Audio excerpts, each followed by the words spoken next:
Hello, hello. Welcome to my channel. My name is Lynn, and I am going to make a slider card today. I'm not going to use any specialty dies. I basically make my sliders the same way every time. So if you've ever seen me make a slider, it's you're going to see the same mechanism and technique. I'm gonna start my card off though with some ink blending. I'm using my absolute favorite blending brush. This is from Trinity Stamps and it's the Blending Buddy. I know it looks like a hot mess right now, but don't worry, when these inks dry back, they will not look as splotchy as it does right now. But in any case, what I'm trying to do is actually add some texture, add some color variation because everything in nature is not going to be a perfect gradient or perfect in any way, really. And so I mixed a couple of different colors of green and I tried to use the darker of the two greens to add some streakiness to it so that it sort of looks like it might be blades of grass. And I tried to make it a little bit have a little bit of color variation just to make it seem like there's some tufts of grass here and there. And I happen to have a grass border die. It's actually from a previous Spellbinders club kit from way, way back when. I think it was like 5+ years ago, maybe. And I cut that, and this panel is 5.5 wide because I plan on making a landscape orientation card, even though I forgot that was my plan. And when I went to ink this up, which is the sky, I actually inked this up so that it was portrait orientation. And so what you're going to see is I actually leave, that left-hand portion as it's seen right now. That I was intending to be the back or the bottom of the card, and that's why I left it white because I figured, oh, the grass will just cover that. Well, I had to go back and do a little bit more ink blending to actually correct the orientation of the card. Now, for both of those panels, I did use the cut cardstock Cougar White Smooth cardstock. One of the things I like about it is because you can get it in different paperweights. So you can use the 80-pound cover weight of that Cougar White for like layering. So that's really good for that grassy layer. But then they also have 110-pound, which I think is really good for card bases, especially for card bases that are interactive or pop-up cards, where you might actually want something a little bit thicker so that it's nice and structured and sturdy. This darling little die set here is also from Spellbinders. It's Go Kart to Go. Really cute. You can assemble this little car or a little go-kart, and there can be two little critters that you can have driving the go-kart. So there's a little monkey, and I've die cut these out of some more cut cardstock cardstocks, and I have a coordinating blog post if you want to actually check out the specific color names. I know I used natural white for the face and the tummy, and I think it was sandcastle for the body of the monkey. And the ears, I also used that natural white, but what I did was, without even inking up my blending buddy, I just did a little bit of inking using my pink blending buddy, which I keep dedicated to pink inks, and whatever was left on the bristles is what I inked onto that natural white cardstock, and it just gave it this very soft tint of pink for the that inner ear portion of the monkey. And then I've got a cute little bunny here in gray. I think it's pewter gray and pink tutu for the ears and for the little cheeks. The thing with these little critters is when you die cut them out, there's a separate piece that is the arm, which kind of fun that the arm is separate. I like that because then you can really kind of position it however you would like. And so I'm gonna make my slider card, but I'll actually show you a second card that I made off camera. So let's start with the slider mechanism. So I had some scrap of the natural white cardstock, and this is a heavyweight cardstock, so I would definitely recommend something in the 100 pound, 110 pound cover weight. You want this piece to be nice and sturdy because it is going to be the slider track. And all I've done is this happens to be, but I was just using scrap, so really you can use what you have. 4 3/4 wide by roughly 1.5 tall. And I aimed to hit the center, but I was a little bit off. It doesn't really matter. Somewhere in the middle, but try to aim for center. Cut a slit that is about 1/8 of an inch wide, or tall, I guess.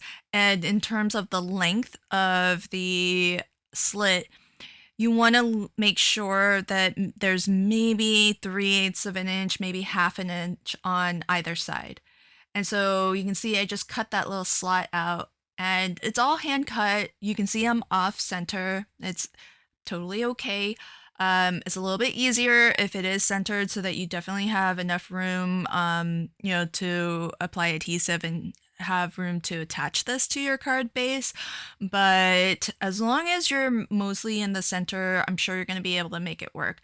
This is one of the nice things. There are certainly lots of dies on the market where you can use and they would be perfect, but I like doing these interactive mechanisms myself because then you can really adapt them to whatever the needs are for your card.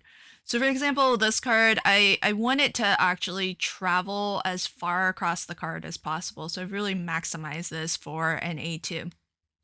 Now the way that I make my slider mechanism is I just punch 3/4 inch circles. The size doesn't matter, but you do want 4 of them. And you can use something a little bit lighter weight here. You could use like a 60 pound, 80 pound. And 2 out of the 4 you want to fold in half. And then just glue half from each of those 2 onto a third one. So what you're looking at, there's 3 of them together. And then I just pinch the 2 flaps closed and I slid them through that slot, our slider track. And after I opened it back up, I just glued the 4th disc to this. And that's about it. So what that achieves is now you have that slider mechanism that can move back and forth along that track freely. And we can attach things to it that we want to have move across the card. When you go to attach your foam, what you want to take into consideration is your pull tab. So for my pull tab, I've cut this to be 1 inch tall, and it's about 5 inches long. And again, you might have to adjust this a little bit. It all really depends on the placement of where you're going to put this on your card. But you want to just glue this to that circular disc on one side. And then on the other side of the slider or the mechanism, we're going to attach an acetate stand, and that will hold up the object that we want to move across. So the pull tab is what the card recipient is going to pull in order to move the object. And on the opposite side of this is where we'll attach an acetate stand that will house the object that we want to actually move across the card. So now you can see I've had to cut like a very thin strip of foam because you want to make sure that you're only putting foam, only putting adhesive where you don't have the pull tab. That way the pull tab is free and unobstructed and can move and slide back and forth. Now what I did was I sort of did a dry fit to see how I would position this on my card base, and I just used a 3/4 inch circle punch to punch out a thumb notch. And then I'm going to line up my grass piece, make some pencil marks so that I can trim this down. I also traced that thumb notch so that I can punch out the same little thumb notch from the top layer. And the reason to punch both the card base and the grass layer on top, because that grassy layer on top, that is what will hide this mechanism. But we want the pull tab, at least the end of the pull tab, to be visible and to be easy to grab. So if you've punched out both the cardstock that is going to be below it and the cardstock that will be on top of it, it makes it really easy to grab onto and operate the card. And I just put a little bit of dry or a little bit of wet adhesive just on the foam to glue that right down onto my card base. And this is that acetate stand I mentioned earlier. It's only maybe like a couple inches tall and about maybe half an inch wide. And I use some strong score tape to adhere that onto that circular disc. So now we need to attach the grass to cover the slider mechanism. Again, I'm using some foam. I'm actually just using my low profile foam. So this is only about 1.5 millimeter thick. But here's the difference. On the top of your slider track here, we can't put any foam above the slider track because that acetate stand, it needs to move left to right. And so you can't put anything above the slider track because it's going to impede the movement. Now, if you want your slider to stop at any point, you could use foam and have that be a stopping mechanism. I want my go-kart here to go clear across the card and travel as far as it can. But if, say, you only wanted it to travel halfway across your card, you could use some foam at the top above your slider track to force it to stop, because then the acetate will hit your foam and it won't be able to move anymore. And so this is what I mean. Once I put my monkey inside the car, I can position that arm that is a separate die cut so that it looks like he's holding the steering wheel. So really super cute. And then now that he's fully assembled, I'm going to use some foam dots. These are pretty thick. I think they're about maybe 3 millimeters thick, 2 or 3. And I want that extra thickness because I'm just going to, that's the only thing that's going to attach my monkey in the go-kart to that acetate stand.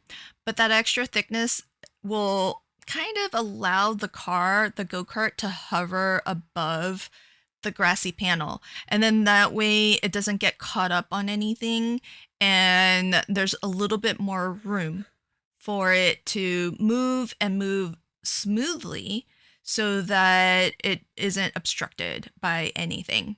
Now, in that same Spellbinders Club kit that had the grassy border die, there were some cloud dies as well in 2 different sizes. So I'm just going to use those to also decorate the card a little bit. And you want to be a little bit careful with anything that you place that is in the path of your object. So in this case, in the path of the monkey and the go-kart, because if you put anything that obstructs its movement, then it could block it from moving as far as you might like. A little bit risky to do. I hand stamped, oh my gosh, and it didn't look good. So I really had to take a lot of time to line this up again and stamp out the rest. You could, if you wanted, you could stamp this out. You could stamp that out ahead of time. I came up with the idea to do it a little bit late in the process, but then also I decided to wait because I wanted to see like what was visible when. And that way I can have it reveal like as late as possible so that you have to pretty much pull that pull tab out all the way in order to get the full benefit of reading the entire sentiment. So you could definitely do that in advance though, because you can see there's very little of the pull tab showing. Just with that little notch that we made, really you can only read the word pull. So I think you're kind of safe to stamp if you want. I kind of like having the nice little reveal of that extra little sentiment once you pull it out. It's a nice little surprise. But that's totally optional as well. In the Go-Kart Go die set, there are these sweet little flowers. So I've die cut those, and I just put a little bit of Nouveau Drop in the center for the flower center. I trimmed off the clouds because it's nice to hang those right off the edge, and it just makes it feel a little bit more natural. And here's my final slider card. Really fun, super cute. And here's my second version. So I made the same thing, but the second version with the bunny, what I did was I die cut the arm a second time and I positioned that. So this bunny is not a very safe driver. He's only using one arm to drive, and then the other arm he's holding some really cute fun balloons. So those are two versions of basically the same card, one interactive, one not, but I think they're both super fun. Thanks so much for catching my video today. I'll leave links to everything in the description box below. And until next time, happy crafting and have a fabulous day. Bye.